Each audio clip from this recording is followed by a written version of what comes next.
The wheat fields along the south slope of the Tyge Valley had gone the color of dry bone in the October heat, and the road that cut through them hadn't seen another vehicle since Cal Merritt turned off Highway 197 40 minutes before.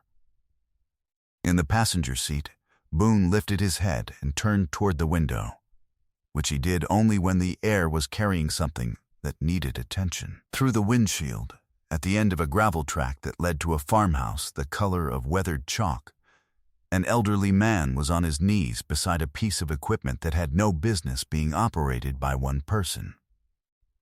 With his bare hands inside the housing of a tractor belt that could have taken those hands off if the engine had been running, and from the way he was moving, slowly, carefully, with the deliberate pace of a man managing pain he had decided not to name, it was clear that he had been at it for a long time alone. What that Marine and his K9 found when they walked down that gravel track would uncover a secret that had been kept for months behind cheerful letters, and a silence so practiced it had become indistinguishable from dignity. If you haven't found this channel yet, stay with me through this one, subscribe, and you'll be here for everything that follows. Cal Merritt had been a combat engineer in the 1st Marine Division, which meant that his particular form of service had involved the assessment and construction, and, when necessary, the deliberate destruction of the things that held other things together: bridges, roads, structures. The infrastructure of places where infrastructure was the difference between people moving freely and people not moving at all. He was from Bend, had grown up in the high desert, and had understood from the time he was old enough to help his father on the family wheat farm in Crook County that land was not property in the way that word is usually used. It was something you were in relationship with. It made demands and you met them, or it left you, and the leaving was not dramatic. It was just gradual, the way a thing you have stopped tending gradually becomes something you used to have. He had joined at 22. He had been deployed twice. He had come home at 26 to find that in the interval between his first and second deployments, a drought year and a crop insurance dispute, and a bank that had stopped returning his father's calls, had accomplished what he had spent 4 years in the Marine Corps studying how to prevent: the careful, systematic removal of something that could not be replaced. The farm in Crook County was gone. His father, a quiet man named Gerald, who did not assign blame and did not ask for sympathy, was living in a spare room at Cal's aunt's house in Redmond, getting up every morning at 4:30 out of 50 years of habit, and sitting with his coffee and looking at the window in the direction of a farm that was now someone else's problem. Cal had never forgiven himself. He had never said so, because his father had never said anything that would have made the conversation possible, and the silence between them on the subject had become the subject itself. He had been driving the stretch of Highway 197 through the Tyge Valley every October for 3 years. He told himself it was the route. It was not the route. It was the landscape, the dry hills, the cut wheat, the smell of October dust and harvested fields, which was the same landscape as Crook County, and which his body could not seem to stop approaching. He had never stopped. He had always driven through. This October, Boone had turned toward the window on the gravel road, and Cal had looked where the dog was looking, and the choice had been made before he had time to deliberate about it. Boone was dark sable, large-framed, German shepherd, with a torn ear that gave him a permanent expression of interrupted thought. He had been paired with Cal through a program in Portland, and neither of them had expected the other to be exactly right, which was why it had worked immediately and completely. Boone did not perform his emotions. He expressed them through location, arriving at the precise position where his presence was required, holding that position without instruction, remaining there until the requirement was met. He had twice in 3 years positioned himself between Cal and a decision that, in retrospect, Cal had needed someone to interrupt. He had never been wrong about which decisions those were. He operated on a frequency that Cal had stopped trying to understand, and had simply learned to follow. The way you follow a compass without needing to understand magnetism. Walt Gideon had been farming the same 240 acres on the south slope of the Tyke Valley for 58 years. He had come to the land at 25 with a handshake loan from his father-in-law, and a certainty that looked like recklessness to people who didn't know him, and like character to everyone who did. He grew wheat and cherries, an unusual combination in Wasco County and a sound one for most of 50 years. The cherries carrying the operation through lean wheat years, and the wheat providing the steady foundation that made the cherry gambles survivable. He was 83 and still got up at 4:30. Still walked the upper field before breakfast, still knew by the quality of the morning air whether the day would be what he needed it to be. His wife Clara had died 9 years ago. She had been the one who handled the paperwork, the invoices, the conversations with the bank and the co-op and the county extension office, not because Walt was incapable, but because she had been better at it, and they had both known this, and divided the work accordingly without ceremony. In the years since her death, he had managed. Some years better than others. He had never asked anyone for help because asking had never been the structure his life was built around. You identified what needed doing. You did it. You adjusted when the doing was insufficient. And you kept going. This was not stubbornness. It was the operating system of a man who had come through drought years and late frosts and 3 equipment failures that each should have ended the operation, and hadn't. Clara had loved the cherry orchard the way Walt loved the wheat. She had names for the oldest trees. Walt still talked to them in the mornings, particularly the one nearest the house, which she had named for the way it bloomed. Late, stubbornly, and better than everything else. He was aware this was not a behavior that required justification to anyone, because there was no one to offer it to. He had a grandson named Eli. 19 years old, first year at Oregon State studying agricultural science, serious and careful and possessed of the same quality of attention that Walt recognized from his own young self. Not genius, something more durable than genius. The willingness to pay close attention to a thing for a long time without losing interest. Walt had been paying Eli's tuition from the farm's operating account since August. He had written cheerful letters about the harvest. These letters were not lies in the sense Walt understood the word. They were what you wrote to a boy who was exactly where you needed him to be, doing exactly what the land needed him to be doing, so that the land would still be there when he came back to it. The operating account had enough for 6 more weeks. Walt had done the arithmetic 7 times in the margins of the ledger Clara had started in 1987. 7 times it came out the same. He had not told Eli. Brent Scholler had first come to the farm in June, and Walt had declined politely because the land was not for sale. Scholler came back in July and August and September, each time with a version of the same proposal relabeled and repositioned. Not a purchase, a partnership. Not a sale, a lease. Not a transfer, a management agreement. He drove a clean truck and wore clean boots and spoke about the land with the practiced fluency of a man who had learned the vocabulary of farming without learning the thing itself. He was not cruel in the way that villains are usually imagined. He had convinced himself this was practical, that the old man couldn't manage alone, that someone ought to be farming it productively. He believed this, which is what made him effective and what made him dangerous. Over 4 months, his visits had made the worst version of Walt's situation feel more familiar and therefore more real than it had any right to. The most recent document Scholar had left on the kitchen table was labeled Management and Transition Agreement. Walt had read it twice.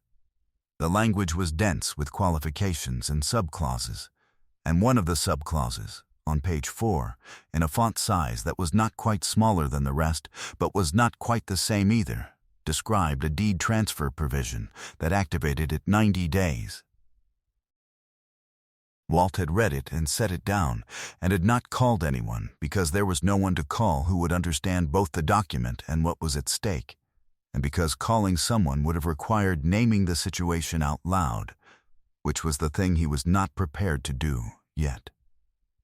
The signing was scheduled for Friday at the county title office in the Dalles. Scholler had described it as a formality review. Cal got out of the truck and Boone came with him, both of them moving down the gravel track toward the farmhouse without announcing themselves, which Cal had learned was sometimes the right approach, arriving naturally, letting the situation see you before you made yourself known. Walt heard the truck and looked up from the tractor belt with the focused, unhurried attention of a man who has lived on a long driveway for 50 years and reads vehicles before he reads people. "Broke down?" Walt said, not unfriendly. "Assessing." "No, sir," Cal said. "Your dog cocked his head at your field from the road." I took the turn. Walt looked at Boone, who was sitting beside Cal with his torn-eared patience. "Don't have a dog," Walt said. "No, sir, that would be mine. He just has opinions about fields." Walt looked at the dog for another moment, then back at the tractor belt in his hands. "Well," he said, "you know anything about a K-46 hydraulic?"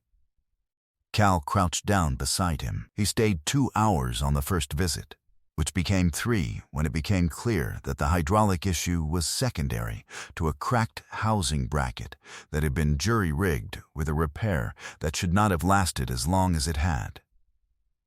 Boone walked the equipment shed twice, without being told, and sat down finally at the door of the Cherry Orchard tractor, an older machine, a red Massey that had been in the shed since the summer, with the particular stillness that Cal recognized as an indication that the dog had found the thing that most needed to be found. Cal went to look. The repair on the Massey's P-toe shaft was held with baling wire and a hose clamp that had been tightened past its tolerance. If that shaft had let go under load at speed in the orchard, with one man operating it alone, Cal did not finish the thought. He set the wrench down and looked at Walt.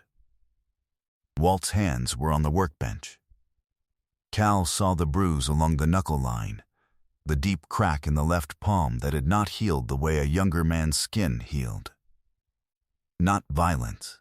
Work. The specific damage of a man doing the work of 3 people with 2 hands, for months, because there was no one else and stopping was not a condition he had accepted. He said nothing yet. He picked up the wrench. Have you ever known someone like Walt? Someone so practiced at carrying their own weight that you only understood what they were carrying when you saw the evidence of it, not their words but their hands? If that person is in your life, do something about it before the end of this story. If they're gone, tell me about them in the comments. They deserve to be remembered. He came back the next day, and the day after that. Walt fed him lunch both days without making anything of it. A plate appeared. Cal ate. Nothing was said about the eating. Boone slept on the porch, which he did when he had decided a place was safe. On the 3rd day, over coffee that Walt made strong enough to mean something, Cal asked about the document on the kitchen table. Walt looked at it for a moment. Then he told him. Not the whole of it. The surface of it. The visits, the relabeled proposals, the scheduled signing. He spoke about it the way you speak about a mechanical problem. Here is what is happening. Here are the variables. Here is the constraint. He did not perform distress. He had the flat, accurate affect of a man who has been processing a situation alone for long enough that the processing has become a habit. Cal asked if he could read the document. Walt said he could. Cal read page 4 twice. He put the document down and recognized, in the quality of that moment, the feeling he had been living with for 3 years, arriving somewhere after the critical thing has already happened, reading the situation correctly and finding himself too late to change it. He had felt it in Redmond, looking at his father in a spare room. He felt it now, sitting at Walt Gideon's table, and then he made the decision he had not made 3 years ago, which was not to get in the truck. He called a property attorney in Hood River, a woman named Susan Miara, who had done agricultural contract work in Wasco County for 20 years, and read her the deed transfer subclause on page 4 over the phone. She was quiet for a moment, and then she said 6 words that were not legal language, but were the most useful things she could have said. Do not let him sign Friday. He called the county extension office. He called the Wasco County Farm Bureau.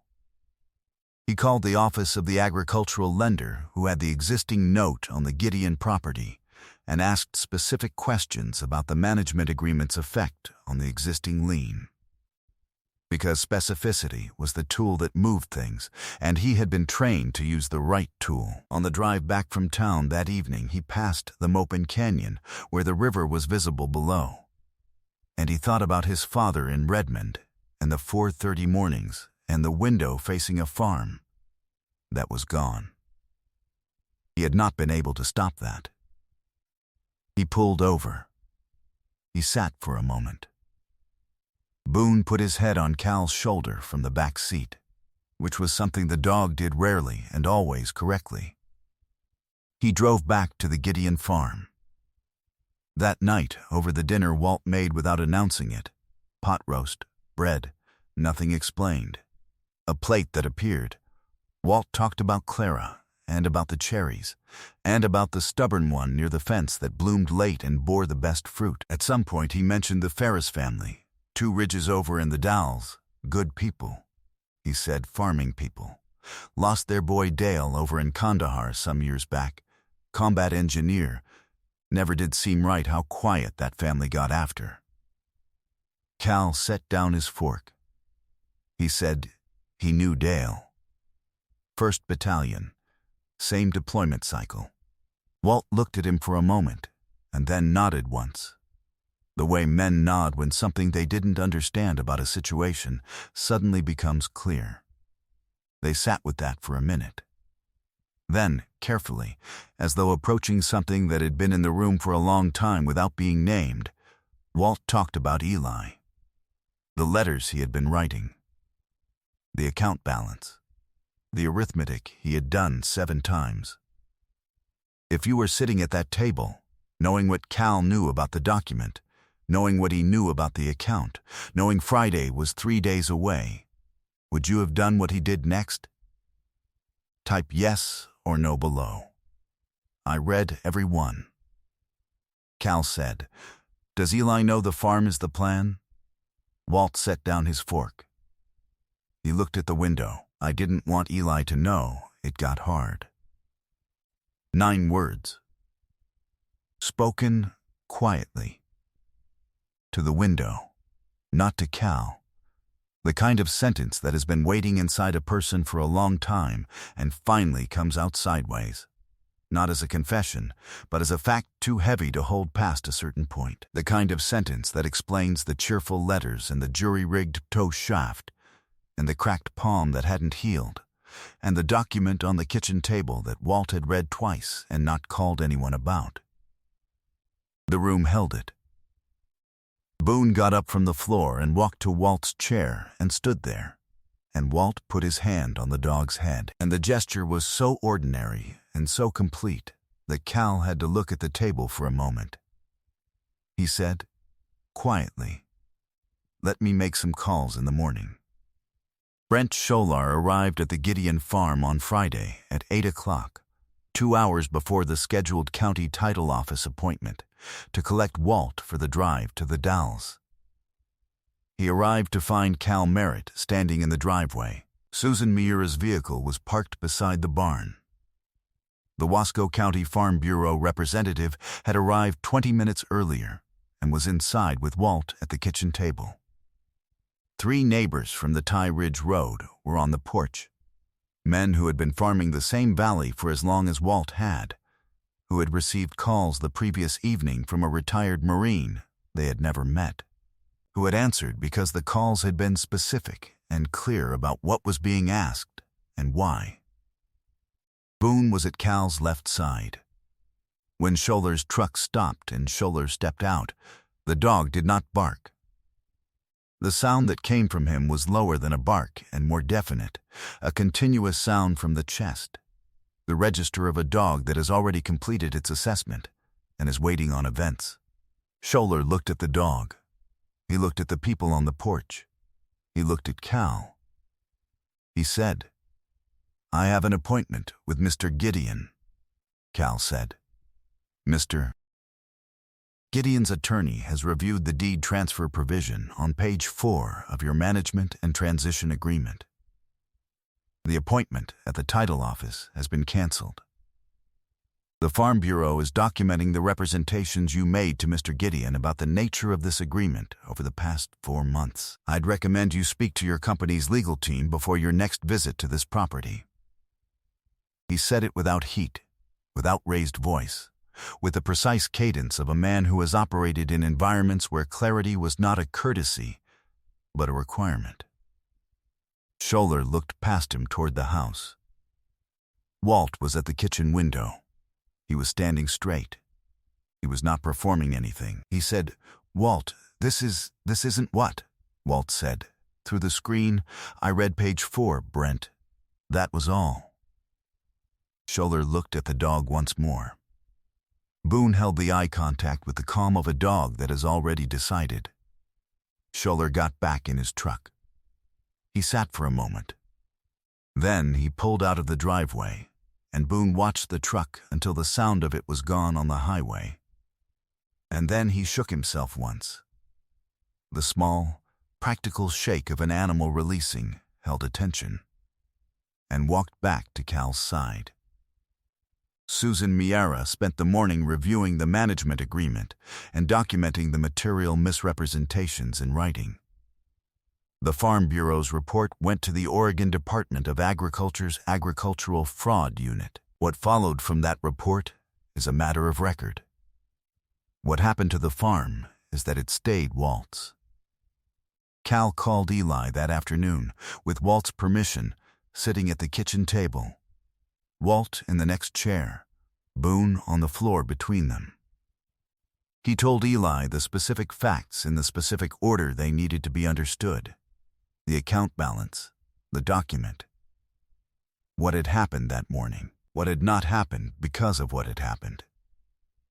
He gave Eli the number for Susan Miara.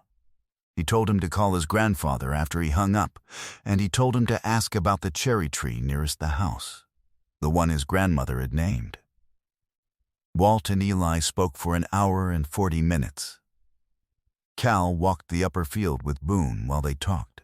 He walked the rows of cut wheat stubble in the October light with the dog at his heel, and he thought about Gerald Merritt in a spare room in Redmond, getting up at 4:30 and looking at a window, and he thought about what it would have meant for his father to have had someone in his driveway on the right Friday. He could not go back and give his father that Friday. He had not understood, until now, that it was possible to give someone else one. The Duffer Community Church held its annual harvest supper the last Saturday of October, as it had every year since 1962. And that year it was the largest attendance anyone could remember. Neighbors from Ty Ridge and Wamak and the Upper Valley who had heard the way news moves in farming communities, through phone calls and coffee stops and the particular speed of information that matters to people who depend on each other. Susan Miara came. The Farm Bureau representative came. The 3 neighbors from the porch came with their families. Eli drove up from Corvallis on Friday and walked the orchard with his grandfather in the early morning, in the October cold, and stood for a long time beside the cherry tree nearest the house, the one his grandmother had named the stubborn one, for the way it bloomed late and bore better than everything else, and listened to something Walt had been waiting to tell him for 9 years. Cal sat at a long table in the fellowship hall and ate the kind of meal that only exists when many people have contributed to it. There are moments that feel less like coincidence and more like the way a season works. Not random, not inevitable, but shaped by conditions accumulating for a long time toward a single October morning when everything that has been growing either comes in or doesn't. He simply had to stop the truck. Eli went back to Corvallis on Sunday with Walt's old copy of the Willamette Valley Grain Atlas in his backpack and a bag of dried cherries from the summer harvest. And Walt stood on the porch and watched the car until it reached the county road. He turned back to the farmhouse and saw Cal loading his gear bag into the truck. Boone was already in the passenger seat, which meant the dog had decided the work here was done and the road was next. And Boone had never been wrong about when the work was done. Walt shook Cal's hand. His grip was the grip of a man who still worked. The crack in his left palm had begun to close. He did not say anything large. He was not a man for large statements. He said, "Porch is empty in the morning if you come back through." Cal said he'd keep that in mind. He drove north on 197 and then west on 26, back toward Bend. The light on the wheat stubble along the Sisters Highway was the low, long light of late October that makes everything in it look like something that has survived the season and knows it. Boone had his head out the window, ears back, taking the cold air in at 70 miles an hour with the absolute focus of a dog for whom this was the whole of everything. At the junction with Highway 20, he pulled over and called his father. Gerald answered on the second ring. Cal said, "Hey, Dad, I've been driving through wheat country." There was a pause, and his father said, "October's the right time for it." They talked for a while about nothing in particular and everything that mattered. When Cal pulled back onto the highway, he did not feel healed. Healing is not what happens in a single phone call after 3 years of silence. He felt the distance between them as something that could be crossed, which it had not felt like before. That was sufficient. This story is for every person who asked for nothing and received silence in return, and for everyone who has the chance, today, to stop the truck. The chance does not announce itself. It appears on a gravel road in the form of a dog turning toward a window, and it requires only that you take the turn. Is there a Walt in your life? An older neighbor? A parent? A family friend who is managing alone and would never say so? Tell me about them in the comments. Let's fill this section with the names of people who carried things quietly and never asked for help. Every story on this channel is about choosing not to look away. If that means something to you, subscribe so you're here for the next one. Which moment in this story stayed with you? I'll see you in the comments.